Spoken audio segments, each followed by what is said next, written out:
30 नहीं हो गई। तभी तीसरा रॉयल कॉम्बैट एग्जाम शुरू हुआ। वह इस दिन का बेसब्री से इंतजार कर रहा था। यह एग्जाम प्राइमरीली एक मेज की रिस्क मैनेजमेंट स्किल्स को टेस्ट करता था।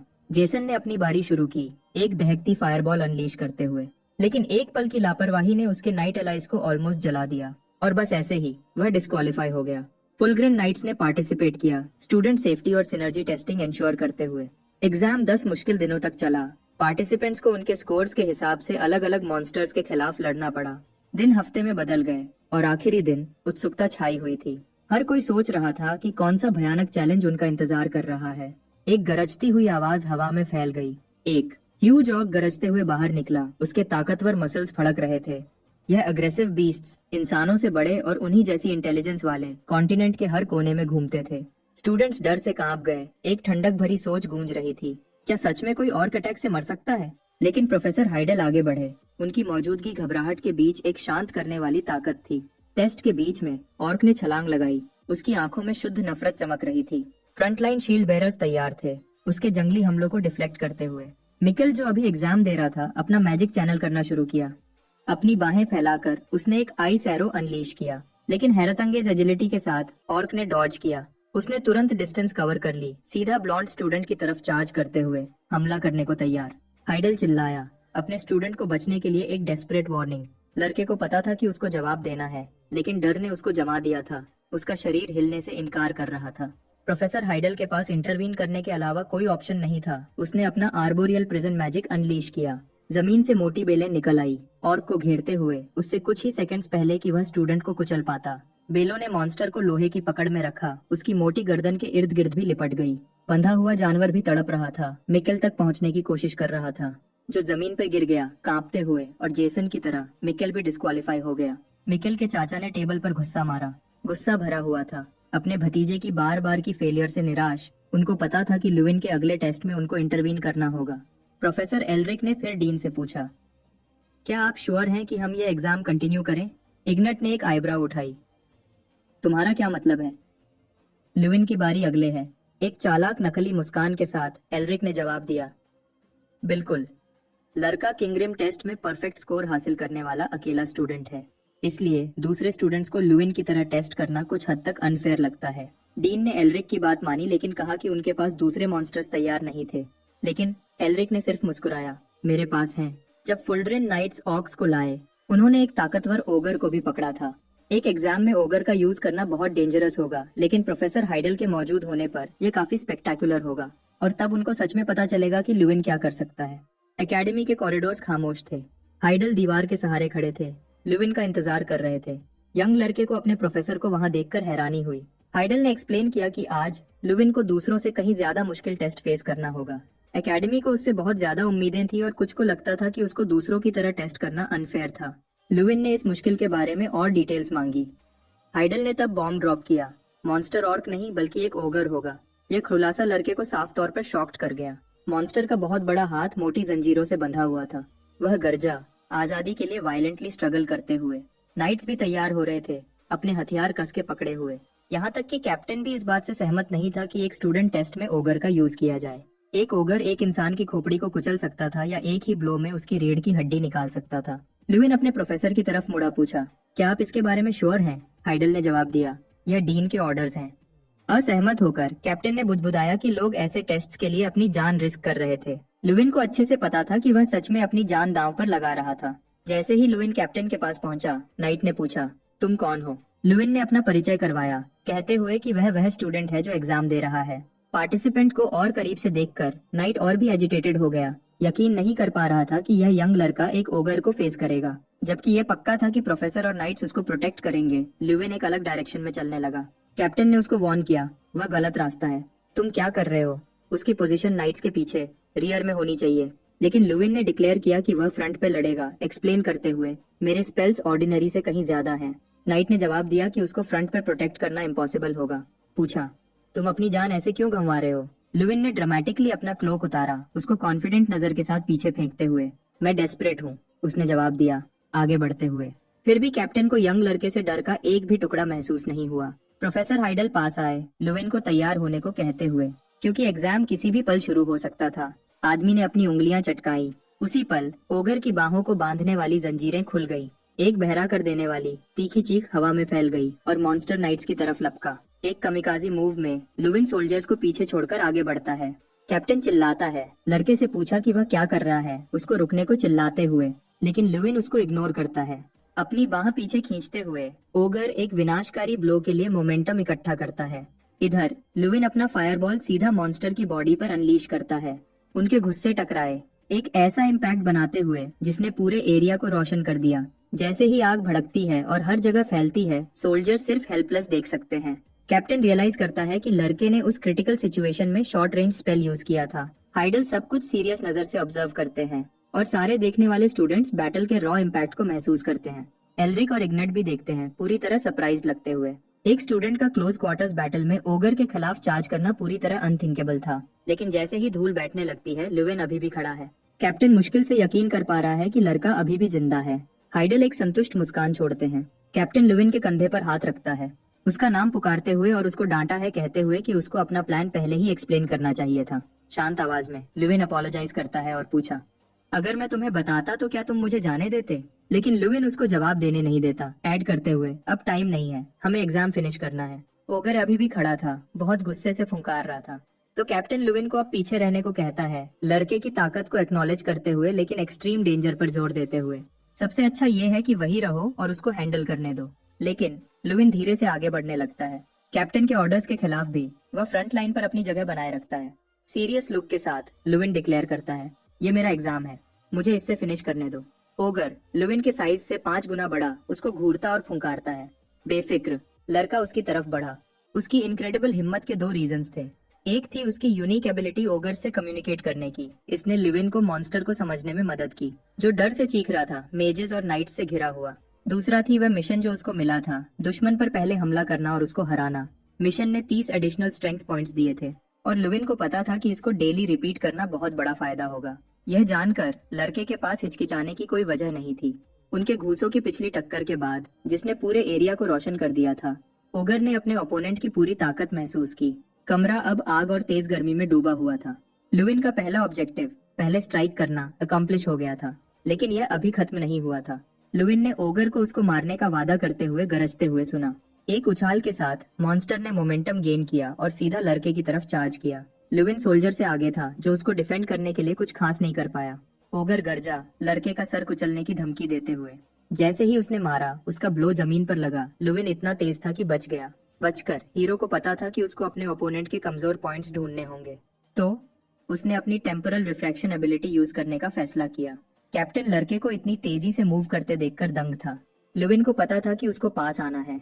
तेज एक परफेक्ट एंगल से चार्ज करते हुए उसने एक ओपनिंग देखी, ओगर के कमजोर स्पॉट पर सीधा ब्लो लगाने का एक मौका। इधर नाइट्स बैटल देख रहे थे, सबके सब लड़के की हिम्मत से हैरान थे। स्टूडेंट्स भी देखते थे, उसके बारे में कुछ अलग महसूस करते थे। लुविन के एफर्ट्स के बावजूद ओगर ने पलटवार किया। विशाल मॉन्स्टर ने गुस्सा घुमाया, अपनी बहुत बड़ी हाथ से ब्लो अनलीश किया, अपनी पूरी ताकत से मारते हुए। लेकिन लुविन खुद को डिफेंड करने में कामयाब रहा, दुश्मन के गुस्से को घुटने से मारकर डिफ्लेक्ट करते हुए। फिर भी ओगर ने लुविन का दूसरा पैर पकड़ लिया, बिना किसी एफर्ट के उसको फेंक दिया। हवा में उड़ते हुए लड़के ने अपना बैलेंस रिगेन करने की कोशिश की, एक पास की दीवार को यूज करके खुद को थ्रो के बीच में रोकने के लिए, लेकिन कुछ ने उसको हैरान कर दिया। जैसे ही वह लैंड किया, ओगर ने इंतजार नहीं किया, तुरंत एक और गुस्सा मारा जिसने लुविन के पीछे की दीवार को तोड़ दिया। हमेशा की तरह एजाइल लुविन डॉज किया, अपने दुश्मन के पीछे फिर से दिखाई दिया। नफरत भरी आवाज में ओगर गुर्राया, तुम्हारा वह छोटा सा चूहा। बिना हिचकिचाए लुविन ने एक नया हमला शुरू किया, अपनी स्टांस बदलते हुए, और मॉन्स्टर के चेहरे पर सीधा एक प्रिसाइज ब्लो लगाया। वह एक गरजते हुए इम्पैक्ट के साथ जमीन पर गिर गया। लुविन फिर अपने दुश्मन पर उछला, उसके सीने पर विजयी रूप से खड़ा होकर। एक एबिलिटी से अपनी स्ट्रेंथ बढ़ाते हुए लड़के ने डिक्लेयर किया, अब इससे खत्म करने का टाइम है। हैरान होकर ओगर ने पूछा कि क्या प्रोटैगनिस्ट सच में इंसान था। लुविन ने उसको जवाब में हैरान किया, पूछा कि क्या मॉन्स्टर को जवाब की उम्मीद थी।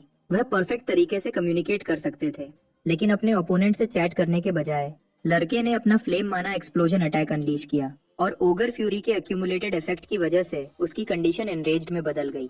इसने ओगर के बॉडी से आग का एक बहुत बड़ा एक्सप्लोजन ट्रिगर किया, पूरे एरिया में बहुत ज्यादा गर्मी पैदा करते हुए। ओपोनेंट की आंखें बेजान लग रही थी। अपने दुश्मन को ध्यान से देखते हुए लुविन ने सोचा कि क्या यह सच में खत्म हो गया था। स्ट्रैंग, जो फाइट देख रहा था, ने कंक्लूड किया कि लड़का उसने जितना सोचा था उससे कहीं ज्यादा बेहतर था। भीड़ में फुसफुसाहट फैल गई। आवाजें पूछ रही थी कि क्या लुविन ने सच में ओगर को हरा दिया था। फिर सारे स्टूडेंट्स खुशी से उछल पड़े, लुविन के लिए जोश से चीयर्स करते हुए। एल्रिक दूसरी तरफ पूरी तरह दंग और फ्रस्ट्रेटेड था। इग्नट ने एक छोटी सी मुस्कान दी सीन को देखकर। हमारे हीरो ने अकेला ही एक भयानक ओगर को हरा दिया था। कैप्टन पास आया, पूछा कि उसको किसने वह स्पेल और फिजिकल स्किल सिखाई थी। वह यकीन नहीं कर पा रहा था कि यंग लड़के ने यह सब खुद से सीखा था, लेकिन एक पक्की नजर के साथ यंग लड़के ने इंसिस्ट किया कि उसने सच में खुद ही सीखा था। प्रोफेसर हाइडल और पास आए और लुविन ने अपने एग्जाम रिजल्ट्स के बारे में पूछने का मौका पकड़ लिया। मास्टर शांत रहे, गहरी सोच में डूबे हुए। उन्होंने कन्फेस किया कि सच कहूँ तो उन्होंने यंग लड़के को ऐसा करिश्मा करने के लायक नहीं समझा था, लेकिन हमेशा की तरह उसने सारी एक्सपेक्टेशंस को तोड़ दिया था। और बस ऐसे ही हमारे हीरो को पता चला कि उसने टेस्ट पास कर लिया था। लुविन के चेहरे पर एक कॉन्फिडेंट मुस्कान फैल गई खबर सुनने के बाद। अपने टेस्ट और मिशन कंप्लीट होने के साथ प्रोटैगनिस्ट ने एक नई स्किल अनलॉक की, प्लेयर्स आई। स्ट्रैंग ने एक्सप्लेन किया कि यंग लड़का सच में एक रियल प्लेयर बन रहा था। उसने स्किल को पहचाना, कुछ ऐसा जो सिर्फ एक ट्रू प्लेयर ही पोजेस कर सकता था। अब वह लोगों को देख सकता था, भले ही वह स्टेल्थ या इनविजिबिलिटी यूज कर रहे हो। और क्या, मिनी मैप भी अनलॉक हो गया। लुविन अब अपने इर्द गिर्द 500 मीटर के रेडियस तक देख सकता था। वह एक टारगेट का स्टेटस भी देख सकता था और सरप्राइजेस आते ही जा रहे थे। स्ट्रैंग ने लुविन को ओगर को देखने और स्किल एक्टिवेट करने को कहा। लुविन ने वही किया जो उसको कहा गया था और एक स्टेटस विंडो पॉपअप हुआ। अब वह टारगेट की सारी क्रूशियल इन्फॉर्मेशन देख सकता था। लुविन ने फिर प्रोफेसर हाइडल की इन्फॉर्मेशन पढ़ने की कोशिश की, लेकिन वह नहीं कर पाया। यह इसलिए था क्योंकि इन्फॉर्मेशन लिमिटेड थी। वह अपने से सिग्निफिकेंटली हायर लेवल के टारगेट्स का डेटा नहीं देख सकता था। जैसे ही वह ताकतवर होगा, अवेलेबल इन्फॉर्मेशन भी बढ़ती जाएगी। लुविन मुस्कुराया, महसूस करते हुए कि यह इनक्रेडिबली यूजफुल हो सकता है। एग्जाम के बाद लुविन द्वारा एक ओगर को हराने की अफवाहें तेजी से फैलने लगी। जेसन ने लुविन से पूछा कि उसको कैसा लग रहा है यह जानकर कि सब उसके बारे में बात कर रहे हैं। लेकिन एक यंग औरत पास आई, दोस्त की कॉन्वर्सेशन को टोकती हुई। एक मीठी आवाज के साथ लड़की ने पूछा, क्या आप सीनियर लुविन हैं? दूसरी लड़कियां फिर आगे आई, गिफ्ट्स और स्नैक्स लुविन के लिए पकड़े हुए। उन्हें देने के बाद वह शर्माते हुए भाग गई। गिफ्ट्स को इग्नोर करते हुए लुविन ने जेसन से पूछा कि क्या उसको वह चाहिए। ब्लॉन्ड की आंखें भड़क गईं और उसने अपने दोस्त को डांटा, इसको पूरी तरह बेइज्जती डिक्लेयर करते हुए। जबकि जेसन रोने लगा, लुविन ने अपना स्टेटस चेक किया और देखा कि उसके दोस्त में हाई पोटेंशियल है। और पिछले कुछ दिनों से ये लुविन की मेन एक्टिविटी थी, सबके एट्रीब्यूट्स ऑब्जर्व करना। पूरी तरह सब्जेक्ट बदलते हुए लुविन ने जेसन को और मेहनत करने को कहा। उसको यकीन दिलाया कि वह अगला एग्जाम एस करेगा। उसने अपने दोस्त को एक्सप्लेन किया कि उसकी स्किल्स एक्सेलेंट हैं और उसको बस और कॉन्फिडेंस चाहिए। जोश में आकर ब्लॉन्ड ने अगले एग्जाम के लिए अपना गोल डिक्लेयर किया, टॉप 10 में आना। लेकिन फिर उसने माना कि कभी कभी वह भी कुछ बातों पर यकीन नहीं कर पाता था। जैसे लगता था कि लुविन वही इंसान नहीं था जो पिछले 6 सालों से था। लुविन ने ऊपर देखा, उस एहसास को परफेक्ट तरीके से समझते हुए, क्योंकि उसको भी वैसा ही महसूस नहीं हो रहा था। प्लस हाल ही में उसके इर्द गिर्द अजीब अफवाहें फैल रही थी। अफवाहें कि वह मिक्केल को पीछे छोड़कर एकेडमी का स्पीकर और रिप्रेजेंटेटिव बनेगा। कन्वर्सेशन को टोकते हुए लुविन खड़ा हो गया, डिक्लेयर करते हुए, मुझे इस सब की कोई परवाह नहीं। लेकिन जेसन के लिए यह इतना सिंपल नहीं था। यह ग्रैंड फेस्टिवल का साल था। हर 5वें महीने एकेडमी के रिप्रेजेंटेटिव्स एक फेस्टिवल के लिए इकट्ठे होते थे, ये डिसाइड करने के लिए कि कौन सबसे अच्छा है। हर 8 साल में एक बार ओलंपियाड सारे मेजर्स को एक साथ लाता था, अल्टीमेट चैंपियन डिसाइड करने के लिए। जब दोनों इवेंट्स कोइंसाइड करते थे तो उसको ग्रैंड फेस्टिवल कहा जाता था। इसका मतलब था कि फेस्टिवल में सबसे रिनाउंड एकेडमीज के टॉप स्टूडेंट्स दिखाए जाते थे। विनर को सिर्फ पैसे ही नहीं बल्कि बहुत बड़े प्रिविलेजेस भी मिलते थे, जिसकी वजह से यह बहुत कॉम्पिटिटिव था। सारे स्टूडेंट्स उत्सुकता से भरे हुए थे, सोच रहे थे कि इस साल का रिप्रेजेंटेटिव कौन होगा। डिनर के दौरान जेसन ने कॉन्फिडेंटली कहा कि यह जरूर लुविन होगा, क्योंकि वही अकेला था जिसने किंगरिम के खिलाफ परफेक्ट 100 स्कोर किया था। सबको मिकेल की पिछले फेस्टिवल की परफॉर्मेंस याद थी। मिकेल ने बहुत खराब परफॉर्म किया था। इंडिविजुअल कंपटीशन में 5 पार्टिसिपेंट्स में से चौथे स्थान पर रहा था। ऐसे उनकी एकेडमी को लास्टेडेमिया का निकनेम मिला था, सबसे आखिरी आने की वजह से। उस जलील करने वाले निकनेम को छुड़ाने का एकमात्र तरीका लुविन पर भरोसा करना था। सीरियसली, लुविन ने जवाब दिया, एग्जाम्स अभी खत्म नहीं हुए हैं तो कॉन्फिडेंट होना अभी जल्दी है। आखिर में फेस्टिवल के लिए चुना गया पार्टिसिपेंट टेस्ट रिजल्ट्स और टीचर रिकमेंडेशंस पर बेस्ड था, और उसके 1-on-1 टेस्ट अगेंस्ट मिकेल बहुत पास आ रहा था, तो लुविन को पता था कि उसको पूरी तरह फोकस्ड रहना होगा। कॉम्बैट टेस्ट के 4 दिन गुजर गए। लुविन ने अरीना में लगातार ट्रेनिंग की, एक सिग्निफिकेंट लीप लेते हुए। वह फाइनली स्ट्रेंथ में 1000 पॉइंट मार्क तक पहुंच गया। स्ट्रैंग, छोटा बेर, बहुत खनुश था और पूछा कि क्या अब लेवल अप करने का टाइम आ गया है। जैसे ही लुविन तैयार हुआ, एक नोटिफिकेशन विंडो पॉपअप हुआ। रेपिटेशन क्वेस्ट लेवल 2 तक इवॉल्व हो चुका था। छोटा बेर उसके कंधे पर उछला, अपनी फायरी एनर्जी रेडिएट करते हुए। रेपिटेशन क्वेस्ट्स की मुश्किल डबल हो गई थी, लेकिन उनके रिवॉर्ड्स ट्रिपल हो गए थे। फिर स्ट्रैंग ने मैजिकल एनर्जी अब्सॉर्ब की। ल्यूविन अपने बॉडी में एनर्जी को बढ़ते हुए महसूस कर सकता था। ऐसी बहुत ज्यादा ताकत पूरे एरिया को रोशन करने लगी। यहाँ तक कि ल्यूविन खुद भी हैरान था। उसने नोटिस किया कि छोटे बेर के बॉडी से निकलने वाली आग और ज्यादा ताकतवर हो रही थी। उसकी आंखें बड़ी हो गईं। सोच रहा था कि इस इनक्रेडिबल डेवलपमेंट का क्या मतलब हो सकता है। इधर प्रोफेसर एल्रिक गहरी सोच में डूबे हुए थे। ल्यूविन द्वारा ओगर को खत्म करने की इमेज उनके दिमाग में रिप्ले हो रही थी। उन्होंने सोचा कि क्या प्रोटैगनिस्ट मिक्केल का सामना कर सकता था और जीत सकता था, लेकिन फिर भी उनको लगता था कि जीत की संभावना बहुत कम थी। अगर ऐसा होता तो ल्यूविन एकेडमी का टॉप स्टूडेंट स्पॉट क्लेम कर लेता। एल्रिक के लिए यह अनथिंकेबल था। गैरी हिल फैमिली को पिनेकल पर ही रहना था। ल्यूविन द्वारा स्ट्रैंग की मैजिक एनर्जी अब्सॉर्ब करने के बाद छोटा बेर रैंक 2 तक पहुंच गया। रिवॉर्ड के रूप में ल्यूविन को एडिशनल 200 स्ट्रेंथ पॉइंट्स भेजे गए। यंग लड़के ने बेर के पास जाकर रिमार्क किया कि वह काफी इवॉल्व हो गया लगता है, और उसकी वजह से प्रोटैगनिस्ट की स्ट्रेंथ तेजी से 1200 तक पहुंच गई थी। एक घमंडी मुस्कान के साथ स्ट्रैंग ने जवाब दिया कि क्वेस्ट डिफिकल्टी और उसके रिवॉर्ड्स भी बढ़ गए थे। ल्यूविन ने अपनी नोटिफिकेशन स्क्रीन चेक करना शुरू किया और रियलाइज किया कि ये सच था। क्योंकि वह पहले ही एडवांस डिफिकल्टी पर ट्रेनिंग कर रहा था, तो ये ज्यादा चैलेंजिंग नहीं होगा। लेकिन एक सवाल उठा और यंग लड़के ने पूछा कि रियल कॉम्बैट ट्रेनिंग में क्या होता है। स्ट्रैंग ने उसको याद दिलाया कि जब वह पहली बार मिले थे उसने कहा था कि वह कुछ भी बन सकता है। अब से छोटा बेर जो चाहे वह ट्रांसफॉर्म हो सकता था, भले ही अभी कुछ लिमिट्स थे। यहाँ तक कि वह रैंक 5 पर पहुंचने के बाद ह्यूमन फॉर्म भी ले पाएगा। एक चालाक मुस्कान के साथ क्रीचर ने पूछा कि क्या लड़का उसके ट्रांसफॉर्मेशंस का डेमोन्स्ट्रेशन देखना चाहता है। फिर स्ट्रैंग का बॉडी बदलने लगा। एक घूमता हुआ वॉर्टेक्स उसके पहले छोटे और नाजुक रूप को घेर लिया। वॉर्टेक्स बड़ा हो गया और अब छोटा बेर एक डरावने स्केयरक्रो का रूप ले लिया। इससे ल्यूविन ज्यादा इंप्रेस नहीं हुआ लगता था, जिसने बस इतना कहा कि यह मेरी एक्सपेक्टेशन से अलग है। लेकिन जैसे ही उसने यंग लड़के पर हमला किया, स्केयरक्रो ने वार्न किया कि उसको अंडर एस्टिमेट करना स्मार्ट नहीं है, ऐड करते हुए कि वह ड्रैका की ट्रेनिंग के वक्त बहुत यूजफुल था। इसका मतलब था कि स्ट्रैंग अब क्वेस्ट्स के लिए ट्रेनिंग डमी होगा, तो दोनों को हर दिन कॉम्बैट ट्रेन करना होगा। क्योंकि वह अभी ज्यादा इवॉल्व नहीं था, स्ट्रैंग एक 3rd क्लास मेज के बराबर था। लेकिन एक बार जब उसने अपनी पूरी पावर रिकवर कर ली तो कुछ भी पॉसिबल होगा। अगर ल्यूविन चाहता तो वह ड्रैगन या डीमन में भी ट्रांसफॉर्म हो सकता था। ल्यूविन ने रिक्वेस्ट किया कि वह तुरंत ट्रेनिंग शुरू करे। स्ट्रैंग अपने मेज फॉर्म में। छोटे बेयर की आंखें चमकी और उसने हंसी छोड़ दी, एक्सेप्ट करते हुए। अपने पंजे में एनर्जी का एक बॉल दिखाई दिया और तेजी से एक मैजिक स्टाफ में बदल गया। भले ही उसका मैजिक प्रोटैगनिस्ट को लगता तो वह सिर्फ एक धक्का देता, डैमेज नहीं, और स्ट्रैंग खुद भी अफेक्ट नहीं होता। सच में स्ट्रैंग एक परफेक्ट ट्रेनिंग पार्टनर बन गया था। फोकस एनर्जी स्टाफ से बहने लगी और छोटे बेयर ने वार्न किया, मैं अब शुरू कर रहा हूँ। ट्रेनिंग स्ट्रैंग द्वारा अनलीश किए गए एक स्पेल से शुरू हुई। ल्यूविन तेजी से डॉज किया। उसने सोचा कि जैसे वह अब ट्रेनिंग कर रहा है, मिक्केल भी शायद वही कर रहा होगा, तो वह टेस्ट के दिन का मुश्किल से इंतजार कर पा रहा था। मिक्केल ने अपने चाचा से कहा कि वह ल्यूविन से बहुत गुस्से में था और पूछा कि अब वह क्या कर सकता है। लेकिन यह शिकायत सिर्फ एल्रिक को और एजिटेटेड कर गई और उसने झटके से कहा कि मिक्केल को ही ज्यादा एफर्ट डालना चाहिए।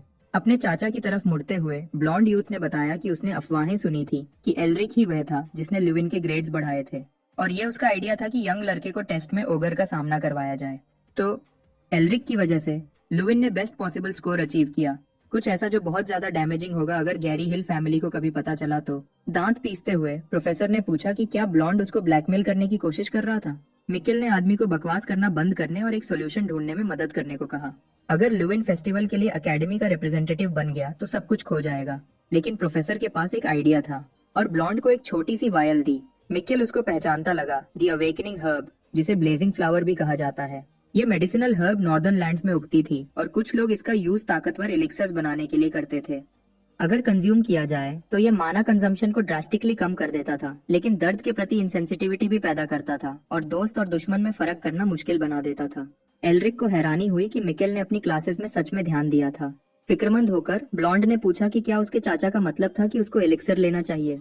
प्रोफेसर ने कंफर्म किया, कहते हुए कि टेस्ट में उसकी हार के बाद फैमिली की इज्जत वापस पाने का यही एकमात्र तरीका था। लेकिन मिकेल ने उसको याद दिलाया कि हाइडल उसकी लिमिट्स जानता था और कोई भी ड्रास्टिक चेंजेस नोटिस कर सकता था। मुस्कुराते हुए एल्रिक ने बताया कि सारे एंटी डोपिंग एग्जाम्स उसकी जिम्मेदारी थे। फिर उसने उसको एक पोशन भी दिया जो ब्लॉन्ड ने कुछ भी लिया था उसके सबूत को मास्क कर सकता था। मिकेल को ब्लेजिंग फ्लावर यूज करने के बाद वह वायल लेना था और उसको डरना नहीं चाहिए था क्योंकि वह दोनों गैरी हिल्स थे। ये उनका प्रोग्रेस करने का तरीका था। एक परसुएसिव आवाज में उसके चाचा ने अपने भतीजे से फिर पूछा कि क्या वह प्लान एक्सेप्ट करेगा। 1-on-1 कॉम्बैट टेस्ट का दिन फाइनली आ गया और सब माना बैरियर रूम की तरफ बढ़े। जैसे हर साल होता है, वेन्यू स्पेक्टेटर्स से भरा हुआ था। मिकेल और लुविन के बीच बहुत इंतजार की गई फाइनल बैटल शुरू होने वाली थी। दोनों दुश्मन पास आए। थोड़ा एंग्शियस होकर लुविन ने सोचा कि फैसले का पल आ गया है। स्ट्रैंग ने कमेंट किया कि ओपोनेंट को शायद पता होगा कि लुविन क्लोज क्वार्टर्स कॉम्बैट पर फोकस करेगा और उसके लिए तैयारी की होगी। लेकिन अगर लुविन क्लोज आने में कामयाब हो गया तो सिर्फ एक गुस्सा ही काफी होगा। एक रियल फाइट को जितना हो सके उतना सिमुलेट करने के लिए अरीना में कुछ जियोग्राफिकल फीचर्स अरेंज किए गए थे। एक प्रोफेसर दोनों के साथ अरीना में खड़ा था और पूछा कि क्या वह तैयार है। लुविन ने अपने ओपोनेंट को पक्की नजर से घूरा और ठंडी तरह से एनालाइज करते हुए कुछ नोटिस किया। मिकेल अपनी नॉर्मल स्टेट में नहीं था। हमेशा की तरह एरोगेंट न होने के अलावा कुछ बहुत अजीब लग रहा था। लुविन ने अपना स्टेटस चेक करने का फैसला किया तो यंग लड़के ने अपनी प्लेयर्स गेज एबिलिटी एक्टिवेट की और देखा कि मिकेल के पास डबल मैजिक कास्टिंग एबिलिटी थी और वह बजर्क मोड में था। लुविन ने ऐसी कंडीशन कभी नहीं देखी थी और रियलाइज किया कि कुछ और छिपा हुआ था, कुछ ऐसा जो शायद ड्रग से कैमोफ्लेज किया गया होगा। टेस्ट से पहले कुछ चेक्स किए गए थे, लेकिन प्रोफेसर एल्रिक उनके लिए जिम्मेदार था, जिसने तुरंत शक पैदा कर दिया। प्रोफेसर आगे बढ़े, एक्सप्लेन करते हुए कि सिर्फ डार्क मैजिक फॉरबिडन है। स्पेल्स का पावर लेवल जो ओपोनेंट को हिट करते हैं वह उनका स्कोर डिटरमिन करेगा। किसी को चोट पहुंचाने की चिंता करने की जरूरत नहीं है, क्योंकि इस अरीना में मैजिक इफेक्टिवनेस 99% कम हो जाती है। लुविन अपना हाथ उठाता है, पूछा कि अगर कोई पार्टिसिपेंट इलीगल पोशन यूज करते पकड़ा गया तो क्या होता है। प्रोफेसर कहते हैं कि स्टूडेंट को डिस्क्वालीफाई कर दिया जाएगा। उसके बाद एक एग्जामिनेशन होगी ये डिटरमिन करने के लिए कि क्या उन्हें एकेडमी से निकाल देना चाहिए। प्रोफेसर पूछा कि वह क्यों पूछ रहा है, लेकिन लुविन अपना चेहरा घुमाते हुए बुदबुदाया, कुछ नहीं। अपनी बाहें फैलाते हुए जज ने दोनों पार्टिसिपेंट्स को अपनी पोजीशंस लेने का निर्देश दिया। क्योंकि लुविन ही अकेला है जो स्टेटसेस देख सकता है, कोई उस पर यकीन नहीं करेगा। उसको कुछ सॉलिड एविडेंस ढूंढना होगा। दोनों अपोनेंट्स एक दूसरे को घूरते हैं। जैसे ही प्रोफेसर फाइट शुरू होने का इंतजार करता है, अब एल्रिक कॉम्बैट शुरू करने का कमांड देता है। सिग्नल मिलते ही दोनों लड़के एक दूसरे की तरफ चार्ज करते हैं। आंखों में नफरत जल रही थी। मिकेल ने तुरंत अपने हाथ में एमरल्ड स्पेल कंजर किया। जैसे ही वह लुविन की तरफ उछला, जमीन से मैजिकल रूट्स निकल आई, यंग लड़के के पैरों को घेरते हुए।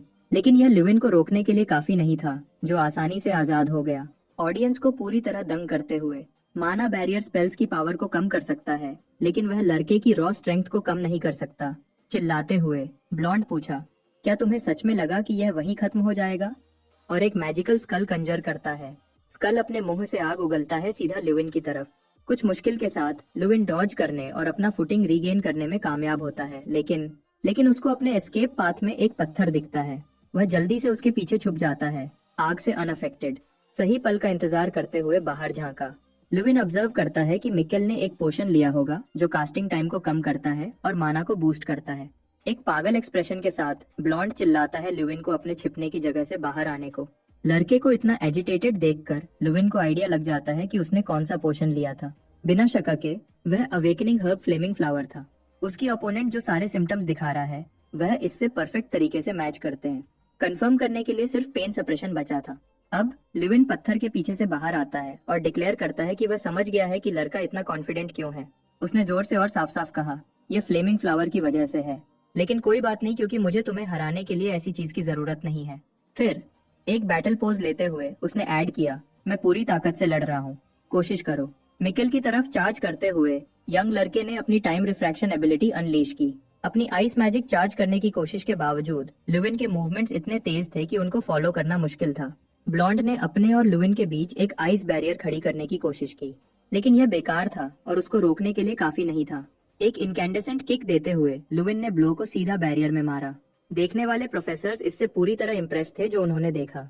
एक डेस्परेट मूव में मिकेल ने एक बहुत बड़ा आग उगलने वाला लिजर्ड समन किया और उसको लड़के पर अनलीश किया, लेकिन लुविन ने अपनी अर्थक्वेक एबिलिटी से काउंटर किया, उसको अपने गुस्से में चार्ज करते हुए।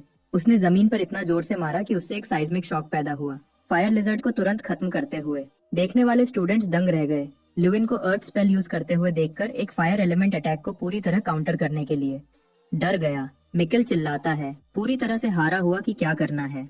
फिर रियलाइज करता है कि उसका ओपोनेंट अब डेंजरस तरीके से पास है। वह चिल्लाने लगता है, लुविन को पीछे रहने की भीख मांगता है। एक सार्कास्टिक मुस्कान के साथ लुविन ने ब्लॉन्ड से कहा, डरपोक मत बनो, ये लो। उसकी उंगलियां लड़के के डरे हुए चेहरे से इंचौन दूर थी। सिर्फ एक फ्लिक से एक बहुत बड़ा बूम जो कोलोसियम के बाहर भी गूंजा। सिर्फ उस फ्लिक से लुविन ने अपने ओपोनेंट को दूर फेंक दिया। हर स्पेक्टेटर दंग रह गया। इम्पैक्ट से धूल का एक बहुत बड़ा बादल उठा। जैसे ही प्रोटैगनिस्ट ठंडे दिल से अपने स्ट्राइक के बाद के नतीजे को देखता है, मिकेल, जो एक पत्थर से टकराया था, धीरे से मुस्कुराते हुए उठता है, क्लेम करता है कि उसको अंडर एस्टिमेट किया गया था। लिविन लेकिन उसको फिनिश करने का टाइम नहीं देता।